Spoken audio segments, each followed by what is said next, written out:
Hi, I'm John. Welcome to Edgetone Studios. I thought I would do a little video update on what's going on in the studio, partly because it takes a long time to make actual videos where you cut between a lot of different things, and I thought this was a good way to fill in some content and keep people up to date because there are some people now following my channel. So thank you for following. Um, First of all, I just want to give a quick note on my health update. A lot of you found my channel because you had found my brutal news video where I was talking about how I'd just been diagnosed with Parkinson's, and there's much more on that. I'm doing reasonably well, but I think I'll do a separate video on that because I wanted this video to be more about what's going on with the studio itself. So really what I've been up to is there's been quite a bit of gear changes. I spent a lot of time in December of 2022 considering switching to a full analog console. And eventually, after pondering and planning and looking at pricing, I decided that I could be better served by just getting a bunch of the same types of preamps, and therefore got all these SSL 6CH preamps to standardize my external preamps and keep things a little bit simpler.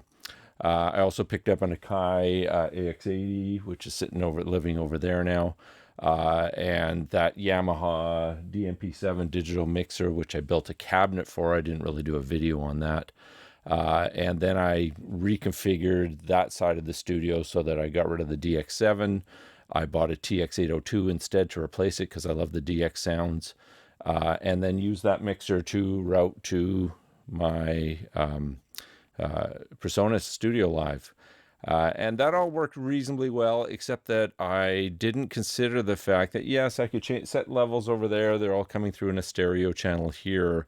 But once I was in the DAW, because each of the synths over there end up with their own bus, I was ending up with a situation where I'd get multiple copies of that same bus. So I'd hear all those signals 2 or 3 times, and got a bit confusing there. Well, then along came this Sony MPX or MXP, I should say, 3036 console that was local, needed some fix up, but was just an amazing deal. And suddenly my dream of having an analog console in the studio came back. So I started that project, and I've got my video series going now on working on cleaning that up. And I'm in the process right now of cleaning all the modules. So that's why there hasn't been a video in several weeks, because between working on some music and cleaning the modules, it's taking some time.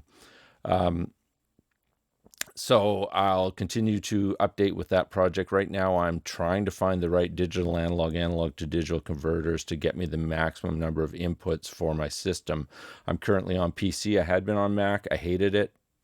I have to say it. I did not like the Mac ecosystem. I didn't like the experience.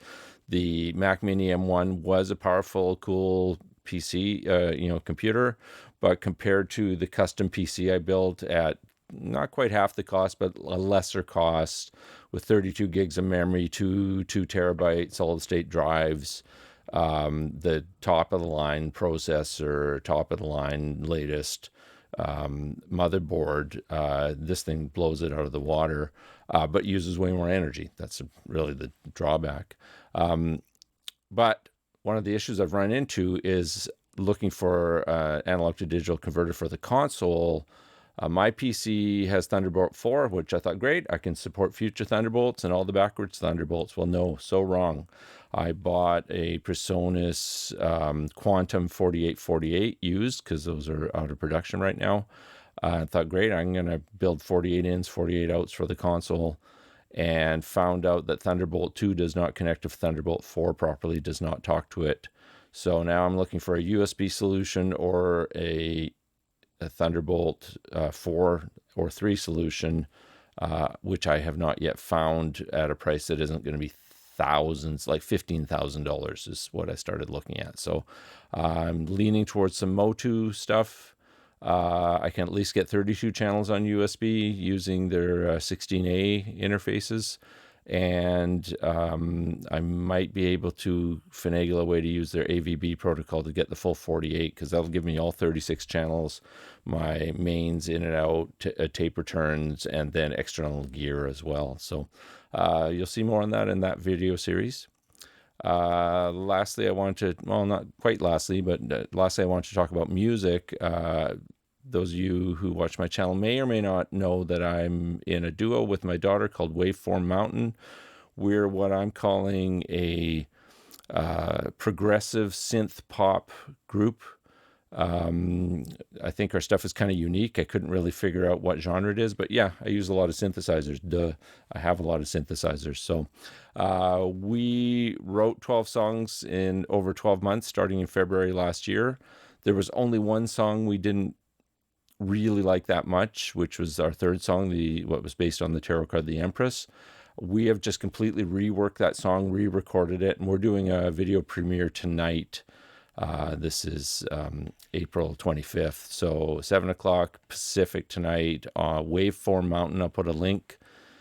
Check that out. Go check out the original Empress first, and then come and check out the difference, and you'll see how it quite changed from a poppy, upbeat to a much more moodier but similar sounding song. I thought it really was interesting, the change between two versions of really the same theme of a song. And then lastly, since I built the studio, I've been primarily working on my own projects. I haven't been putting a lot of time into advertising, although I talk to people all the time when I buy and sell gear, and people are getting to know my studios here in town. So in the coming weeks, I'm getting to record bluegrass live performance. This is going to be a local artist, Greg Boheman, and his band. They're coming in. We're going to do a live off the floor recording of, I'm not quite sure if it's several songs or at least one song. And that'll be really nice to do some acoustic in here after doing all this electronic music. So I'll link to his stuff as well.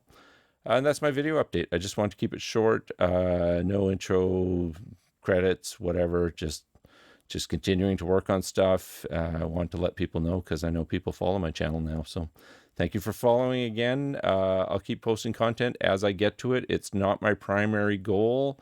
My primary goal is producing music, but I like doing the video stuff too. So thanks for coming. Bye.